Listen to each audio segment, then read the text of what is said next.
Bom dia, João Pessoa. Bom dia a toda a Paraíba. Eu falo ao vivo, direto da Cidade Baixa. Hoje, 5 de agosto, dia do aniversário da nossa capital, a terceira cidade mais antiga do país, que foi fundada em 1585. Já recebeu vários nomes: Nossa Senhora das Neves, Frederica, Paraíba, João Pessoa, em homenagem ao ex-governador do estado.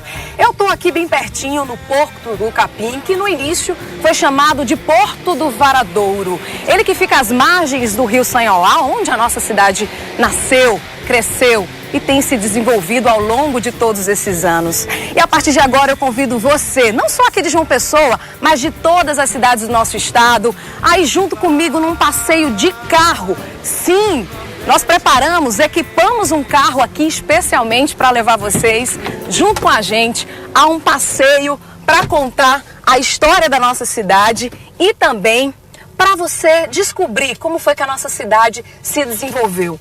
Estou aqui com o Mazureik, nosso operador aqui hoje, também com a nossa produtora Renata Leitão, e assim nós vamos juntos percorrer algumas vias, avenidas, corredores da nossa cidade, para você entender um pouco da nossa história e também entender como foi que a nossa cidade se desenvolveu e vem sendo tudo isso que a gente gosta tanto, esse lugar tão acolhedor. Eu estou chegando aqui pertinho do Hotel Globo para pegar o nosso convidado, o meu passageiro de hoje. Ele vai entrar aqui. Deixa eu abrir a porta. É, linda. Seja bem-vindo. Tudo bem? Como você tá? Ele que é superintendente do Patrimônio, Instituto do Patrimônio Histórico, né, do IFAM. Coloca o cinto para a gente começar o nosso passeio. Seja bem-vindo. Eu estava dizendo que nós vamos começar aqui do Hotel Globo, né, o nosso passeio. Lugar excelente, né? É da década de 1928. Na verdade, essa área faz parte da nossa ocupação original, né? Sim. Lá das primeiras ocupações, desde 1585 para frente. Sim. Esse núcleo aqui já se apresenta com uma relativa ocupação, né? Sim. Esse processo de urbanização que você vê hoje, né, com esse cenário mais chegando aqui na Antônio Navarro, essa conformação da praça, essa arquitetura eclética, decor já era a conformação do século XIX, né, início do XX, aliás, desculpe. Isso. E agora, uma coisa legal de se falar, que quando a gente chega nesse trecho de cá, que você vai... Sim, que a gente vai começar aqui a passar. Essa foi a primeira conexão da Cidade Baixa com a Cidade Alta, que é a ladeira do São Francisco. Que vai chegando ali também na Casa da Pólvora. Perfeito. A que liga a Casa da Pólvora, não é isso? Sim. Então essa era a primeira conexão, né? Sim. Da Cidade Baixa, portuária, com a Cidade Alta de moradia, administrativa, educacional. Agora eu vou fazer o seguinte, a gente também vai contar as vias e os corredores que ajudaram a nossa cidade nesse desenvolvimento. Sim. E nós separamos aqui hoje, durante todo esse programa, a gente tem algumas reportagens especiais e a primeira vai contar um pouco da história e da importância para esse desenvolvimento de duas avenidas.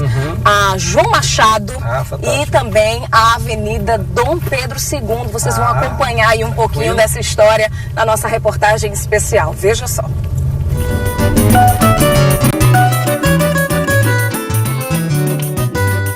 Era início do século XX, por volta de 1910, quando João Pessoa, na época chamada de Cidade da Paraíba, teve um novo ritmo de crescimento. Foi quando a capital começou a ser modificada geograficamente e regiões foram ocupadas por novos bairros, ruas e avenidas, a exemplo da João Machado, hoje uma das mais tradicionais.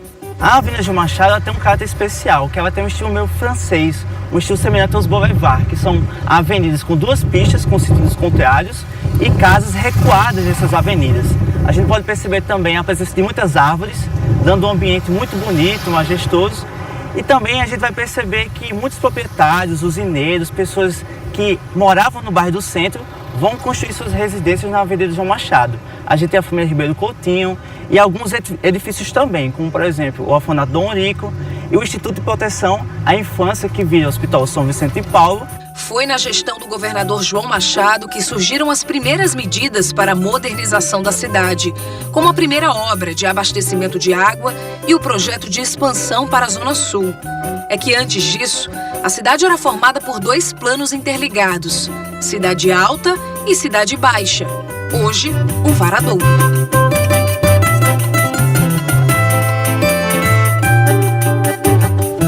Ao longo da avenida moravam as famílias de alto padrão econômico. Até hoje, alguns imóveis ainda resistem à força do tempo, como este, que pertenceu ao jornalista José Rodrigues de Carvalho. É um casarão importante, né? Porque pela suntuosidade. Tá com a câmera de fora. Pelo estilo, né? Que faz uma referência ao início mesmo da Art Nouveau aqui, e principalmente na Paraíba. Então, é uma casa que chama atenção para a população. Imagina, hoje ainda chama atenção, imagina para as pessoas daquele período, né?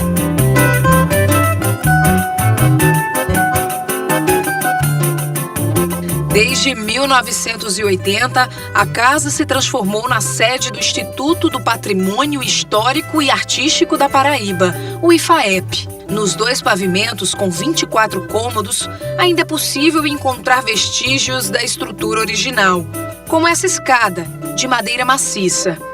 Atualmente, o imóvel passa por reforma que deve terminar ainda este ano.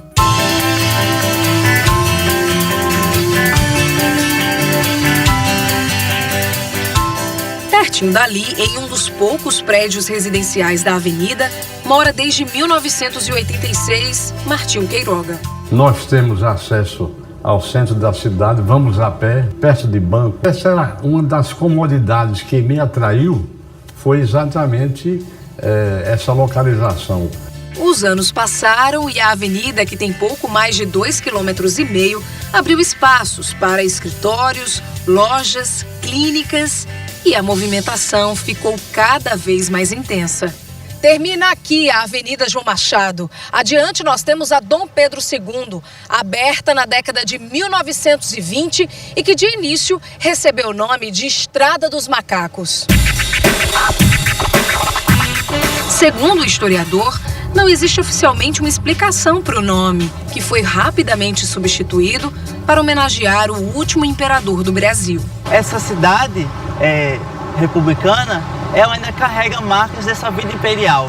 Você tem oligarquias que têm propriedades rurais, você tem pessoas que ainda têm essa relação com o império, esse gosto pelo nome. A Dom Pedro II foi aberta na gestão do governador Camilo de Holanda para dar suporte aos novos bairros que surgiam, a exemplo da Torre. E tudo isso vai acontecendo de maneira lenta, não é de maneira imediata. É ao longo da década de 50 e diante que a gente vai ter essa ampliação dessa avenida e não vamos ter de fato mesmo essa presença residencial não, é mais comércios, pequenos comércios, pequenas edificações ligadas a serviços específicos da cidade. Além da expansão, com a chegada da Universidade Federal da Paraíba em 1955, o corredor passa a ser a principal ligação entre a área residencial da cidade e a UFPB. Atualmente, com 7,5 km de extensão, esse é um dos caminhos mais usados pelos pessoenses. O volume diário de carros passa dos 35 mil. É neste giradouro que a avenida termina.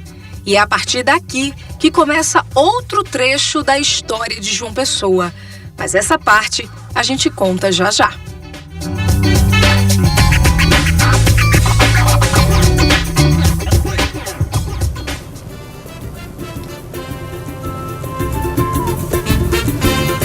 O próximo trecho dessa história de João Pessoa a gente conta daqui a pouquinho. Olha que imagem bonita que a gente está mostrando agora para vocês ao vivo.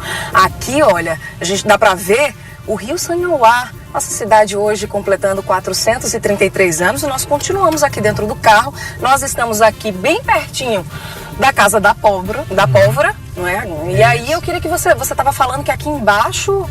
A Casa da Pólvora, ela se localiza provavelmente aonde estava o Forte do Varadouro, né? Sim. Era na ladeira de São Francisco, nas imediações da Casa da Pólvora. E aí alguns historiadores indicam, né, que essa Casa da Pólvora, que ela é já posterior, está construída sobre essas fundações, né, ainda. Sim. Essa Casa da Pólvora é curiosa porque nós temos 3. Ela é a última. A última das 3. Eram as 2 aqui na parte de cima, na proximidade da Rua do Caxias e tal. E das 3 nós temos essa remanescente, né? Da arquitetura militar. Agora nós estamos chegando aqui pertinho Catedral Basílica de Nossa Senhora das Neves, onde inclusive Praça Dom Eurico, né? A Praça Dom Eurico, o prédio onde funcionava o Colégio Nossa Senhora das Neves. Aqui o pátio da Catedral, como era chamado. E ali também tem um marco zero, né? Sim, é um marco geográfico que dá a cota de, salvo engano, 43 metros acima do mar, mais ou menos isso. Sim. É verdade que esse calçamento que a gente vê aqui, alguns trechos, ele ainda é de 1920? Eles desse processo de urbanização, né? Que é consolidado no século XIX para o século XX. Mas tem coisas mais interessantes que eu acho. Essa textura da pedra dá uma ambiência antiga, muito interessante ao trecho. Sim. Mas esse conjunto a gente está no início da rua, na antiga Rua Nova. É a primeira rua de cima da cidade, da cidade alta. É ela que vai conduzir, digamos assim, a cidade para suas expansões. O convento beneditino, né? A arquitetura barroca. Anteriormente, esse convento onde funcionava a casa de câmara e cadeia, um antigo açougue, que vai para Praça Rio Branco aqui e dá lugar ao convento beneditino. Sim. Então, aquela conformação de cruz, né, que a cidade nasce na forma de cruz entre igrejas, a gente tem essa conformação mais ou menos no século já 17, né, no século 17. Você tem basicamente todos os nossos principais conventos e igrejas construídos, né? Sim. E o legal é o seguinte, uma coisa curiosa desse trecho da General Osório é que ela se encerrava aqui. Então a gente está na fronteira da cidade. Aqui, né? Onde dá, nesse cruzamento com o viaduto também do Márcio Franco. Gades Pereira, etc. e tal. Aqui a cidade subia e aí se conectava com a Duque de Caxias. Certo. Né? E aí você tinha sítios e ambientes mais, digamos assim, rurais, daqui para frente. Lá para cima. Lá para cima. A rua direita, a Duque de Caxias, já a partir do século 17, 18, começa a dominar o cenário. E ela vai ser, a Duque de Caxias vai levar a cidade para o crescimento em relação às trincheiras, vai permitir em relação ao mar, vai conectar, vai ser um eixo muito importante viário de ocupação da cidade da Duque de Caxias. Mas aqui era uma fronteira, era uma das nossas fronteiras, né? A gente vai dar uma pausa na nossa conversa, enquanto a gente está aqui percorrendo, vamos chegar daqui a pouquinho ali no Pavilhão do Chá. Enquanto isso, a gente vai para um rápido intervalo. Na volta, a gente vai continuar contando mais sobre a história da nossa capital, João Pessoa, que completa hoje 433 anos, e contar um pouco sobre esses caminhos que levaram ao desenvolvimento da nossa cidade. Até já!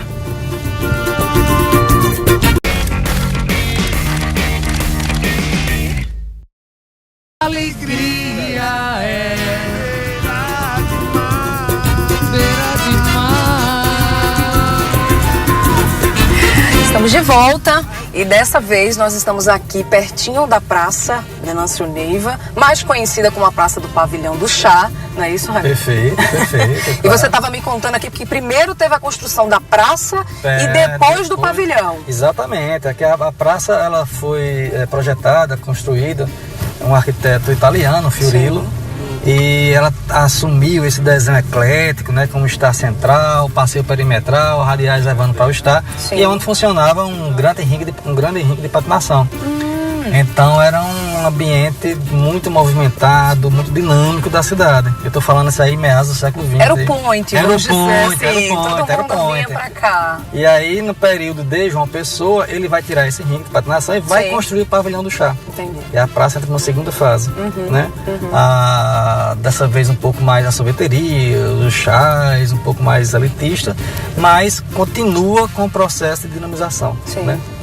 No lado direito a gente tem a Rua das Trincheiras. Então é para cá que a cidade começa a se expandir em relação às à antiga Rua dos Engenhos, né? Se caminhava para cá. A gente vai voltar, vai passar pela Praça João Pessoa, né? Dos Três Poderes, que é onde nós tínhamos aquela fronteira que eu falei que era o Colégio Jesuíta. Era o limite, agora a igreja de São Gonçalo, então era o limite mesmo, era esse de cá. Aqui era o pátio do colégio. Que aí esse processo do pátio vai se instalar o passeio público, né? Que tinha um gradil que circundava esse gradil, por sua vez, está parte dele lá no cemitério Nossa Senhora Boa Sentença. E aqui nós temos um coração político, social, da cidade. Muito forte. Muito forte. A questão da Praça João Pessoa e a Praça Venâncio Neiva. Aqui nós tínhamos, bem aqui no meio da 1817, nós tínhamos a Igreja das Mercês, que infelizmente foi demolida.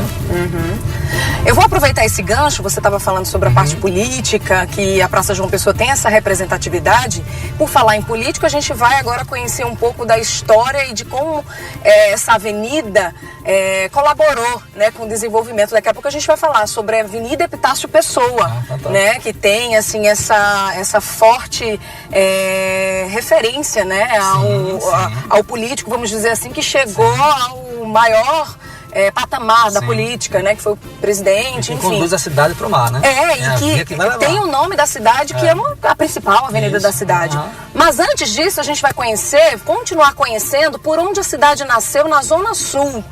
Depois da instalação da Universidade Federal da Paraíba, os novos conjuntos habitacionais, Castelo Branco, Bancários, 75, Mangabeira, aí, né? 75 nessa faixa. E aí a gente vai conhecer um pouco desse crescimento para a banda a Zona Sul e como esse crescimento também ajudou e ajuda. E hoje é uma grande expansão da cidade, né? Também. Vai conduzindo. Isso, Valentina, pega a região ali, o caminho, né, para Valentina, Gramame, Cristo, José Américo, enfim, tem toda uma região. A cidade cresce, o que o dia cresceu daqui para o mar, hoje cresce para o sul. Vamos conhecer então essa história. Confere aí.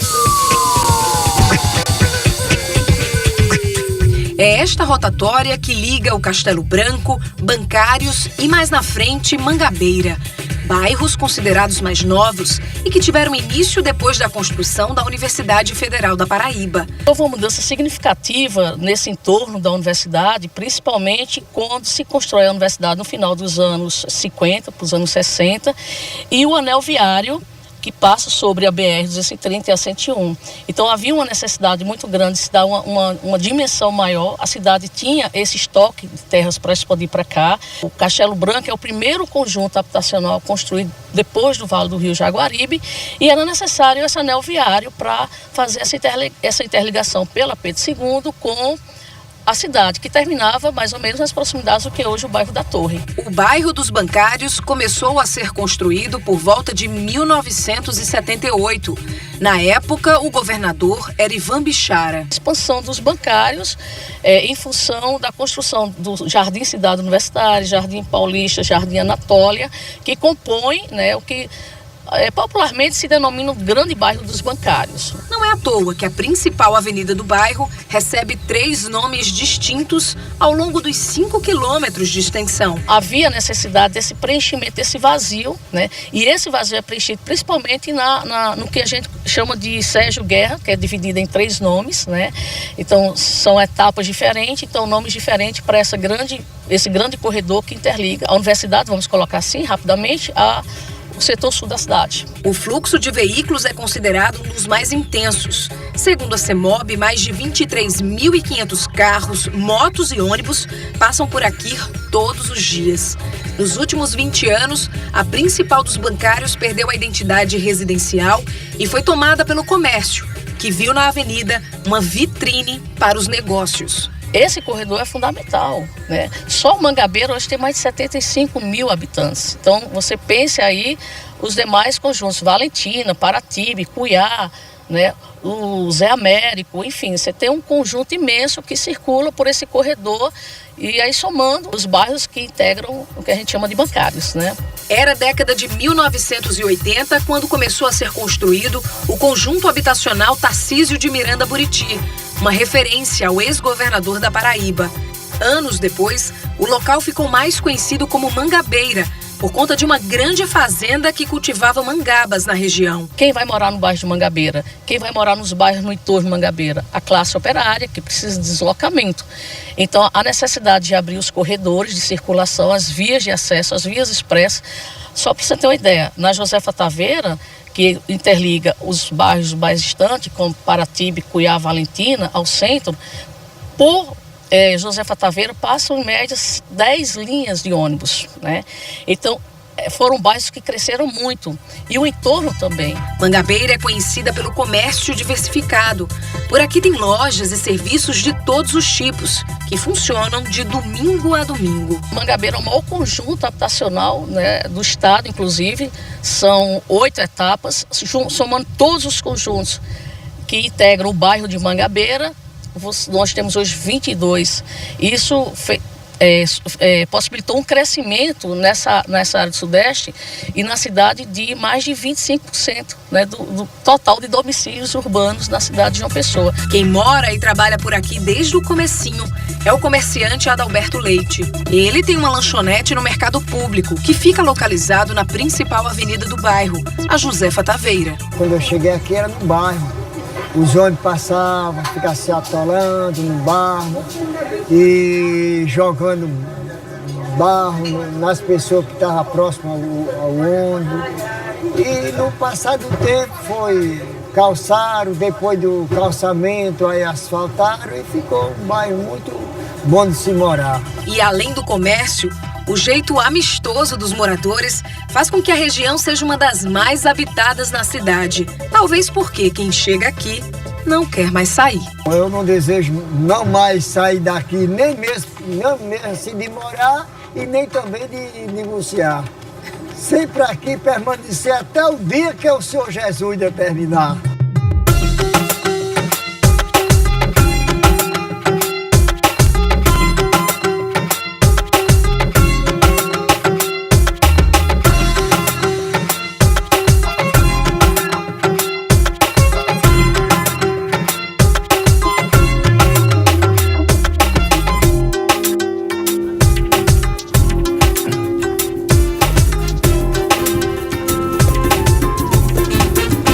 A gente continua aqui o nosso passeio.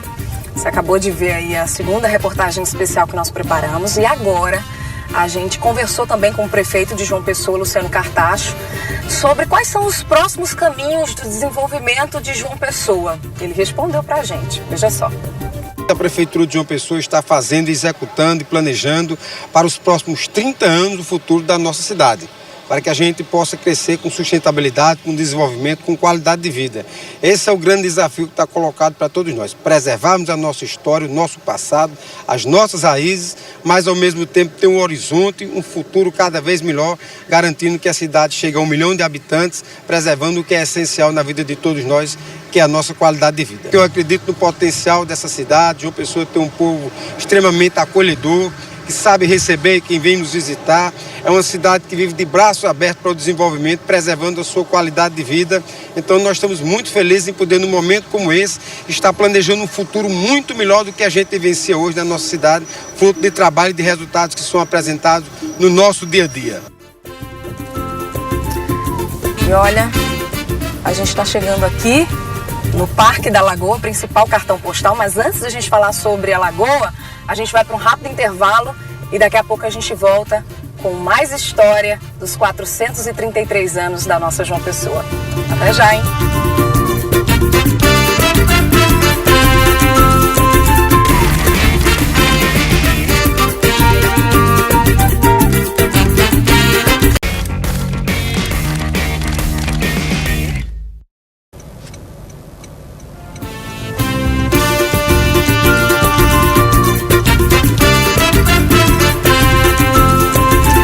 De volta, agora chegando aqui ao Parque da Lagoa, principal cartão postal da nossa cidade. Raglan, que é superintendente do IFAM, continua aqui comigo, trazendo também essas informações e contando um pouquinho da história de João Pessoa, né, Raglan? Sim. Chegamos aqui ao principal cartão postal. Sim, a Lagoa, né? A Lagoa dos Irereis, né? Depois sítio da Lagoa. Foi um ambiente, digamos, natural que foi urbanizado no início do século XX, Sim. Né? E aí nós temos a participação de Saturnino de Brito, Nestor de Figueiredo, Clodoaldo Gouveia, com a sua arquitetura preconizando já o modernismo. Sim.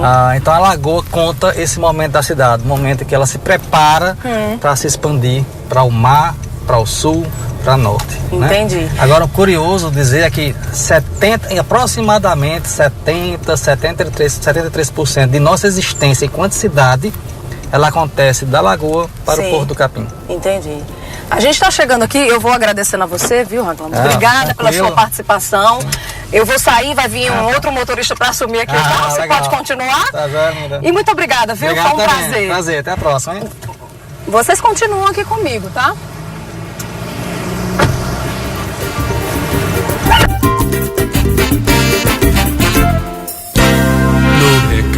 Chegando aqui no Parque da Lagoa. Estamos chegando.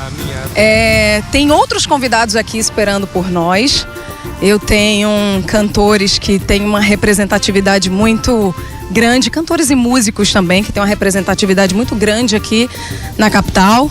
E por isso que eles foram escolhidos para estarem aqui junto com a gente. Então eu tô chegando, o pessoal tá aqui trabalhando, já tô ouvindo aqui o som do violão.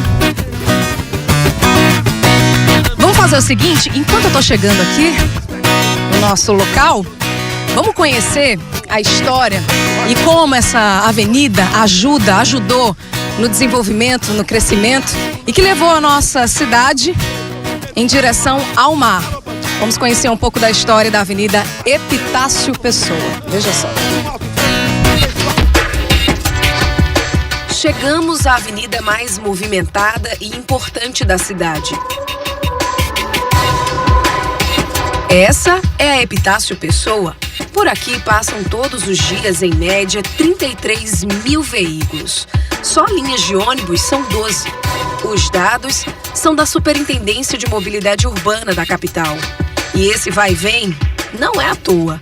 A via foi a primeira no estado a ser construída para ligar o centro da cidade à orla, um símbolo do desenvolvimento de João Pessoa. Um processo de expansão da cidade, principalmente da malha urbana do centro, a avenida é construída com esse propósito de ser uma alternativa e uma via para esse processo de urbanização. A obra teve início em 1916, na gestão de Camilo de Holanda, e só terminou em 1954, durante o governo de José Américo de Almeida.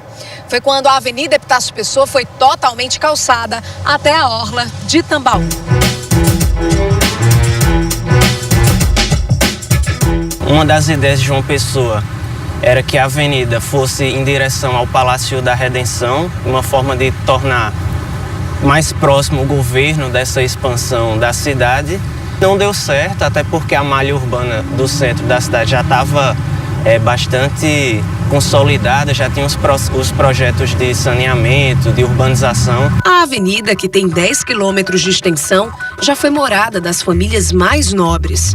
Uma delas, a de Maria do Socorro, que veio de Princesa Isabel para João Pessoa em 1973. Era bonita, muito bonita. E agora, né, continua mais bonita ainda. Mas já era uma avenida muito falada, muito bonita. Era a principal daqui. Aos 81 anos, a aposentada ainda lembra como era na vizinhança. Todas essas casas morava gente, todas. Tinha comércio aqui perto? Não, comércio não tinha não. Esse trecho aqui era mata. Na época, o meio de transporte mais usado era o bonde. Ele não passava diretamente na avenida, ele passava em alguns trechos, em algumas ruas paralelas, e até a estrada de Tambaú, que hoje que chamava-se a Cruz do Peixe, né? E de lá as pessoas desciam para a praia, mas não passavam necessariamente pela avenida. Outro que guarda na memória os tempos que morava aqui é o advogado Marcos Pires. Eu tenho um imenso carinho pela avenida por diversas razões. Eu sou de um tempo onde ali não havia lojas. A Epitácio Pessoa era totalmente residencial. E tem um detalhe que pouca gente sabe. Muitas famílias tinham casas de veraneio, mas não era em Camboim, no Poço, não. Era em Tambaú, no Manaíra, no Cabo Branco. Nós, garotos, ficávamos lá na varanda da casa, era uma sacada enorme para a avenida, vendo os carros passar. As placas dos carros eram de 2, 3 algarismos. Então nós sabíamos quem ia veranear, quem estava voltando ou quem ia para a cidade, enfim, todo dia por conta dos números das placas dos carros. A casa, que acomodou vários políticos e celebridades da década de 50, foi totalmente reformada e hoje funciona um cursinho. Nós tivemos lá Jô Soares, eu me lembro de ter passado uns 4 dias lá, Vinícius de Moraes com Toquinho, Maria Creuza ficaram uma semana. Não havia hotel em João Pessoa, então todo mundo que tinha um certo destaque ou importância ficava na casa dos meus pais. Esta outra, já no comecinho da avenida, é a única tombada pelo Instituto do Patrimônio Histórico e Artístico da Paraíba, o IFAEP. Ela foi construída na década de 50, né? Foi um pedido, inclusive, da família Ribeiro Coutinho, né, que estava em ascensão, as usinas estavam em ascensão no momento, né? E aqui ele via como um potencial desenvolvimento econômico nessa rua, que era Epitácio Pessoa. Foi a primeira casa, uma casa importantíssima, é um ícone, inclusive, do movimento modernista na arquitetura, aqui na cidade de João Pessoa, na Paraíba e, podemos dizer, também no Brasil. Lojas, repartições públicas, bancos, escolas, postos de combustíveis. E foi justamente por essa comodidade que há 9 anos Cleonice veio morar aqui. Não somente por conta do deslocamento que é fácil, que tem um acesso à praia também, é por causa da segurança também. É um ambiente muito, muito monitorado, muito bom de se morar. 102 anos depois do início da construção, a Avenida Epitácio Pessoa cumpre o papel de apontar a direção que a cidade cresceu. A avenida é muito importante para a cidade em termos viários de movimentação e de circulação de pessoas, mas também em termos econômicos. É uma avenida que concentra muitas lojas. Não dá para pensar a cidade de João Pessoa sem essa avenida e também não dá para pensar a avenida sem a cidade de João Pessoa.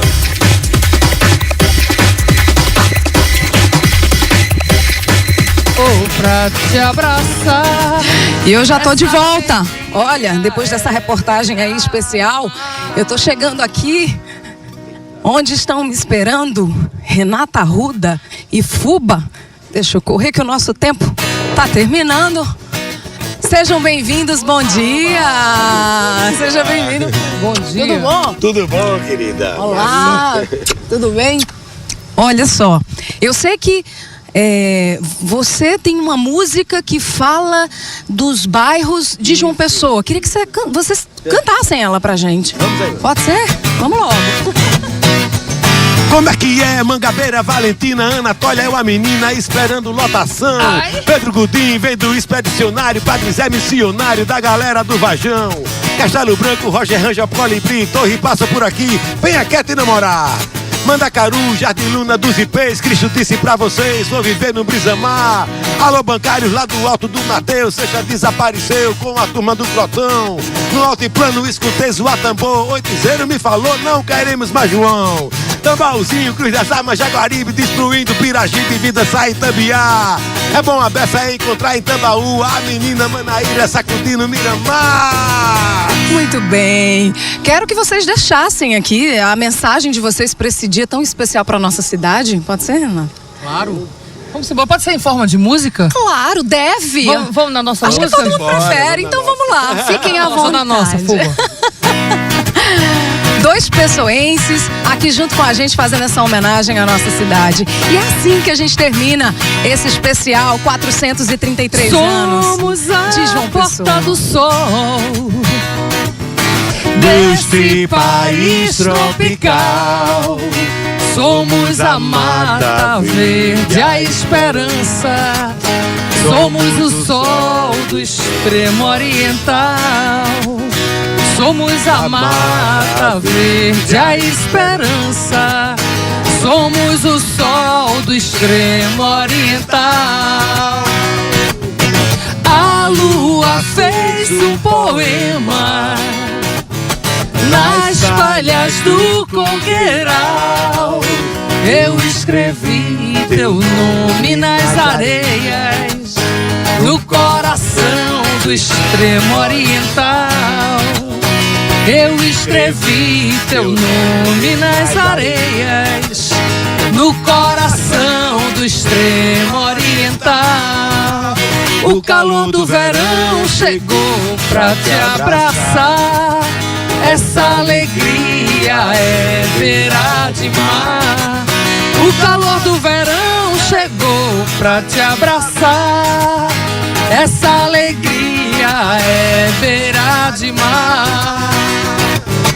Somos a porta porta do sol. Somos a porta do sol. Desse país tropical, somos a mata verde, a esperança. Somos o sol do extremo oriental. E é assim que a gente termina esse especial. Uma João Pessoa, vários caminhos. Parabéns aos 433 anos da capital paraibana. Espero que todos tenham gostado. Muito obrigada pela sua companhia. Um forte abraço. Aproveite o seu domingo. Parabéns, João Pessoa. É beira de mar. Parabéns, João Pessoa. Chegou pra te abraçar. Essa alegria é beira de mar. O calor do verão chegou pra te abraçar. Essa alegria é beira de mar. O calor do verão chegou pra te abraçar. Essa alegria é beira de mar.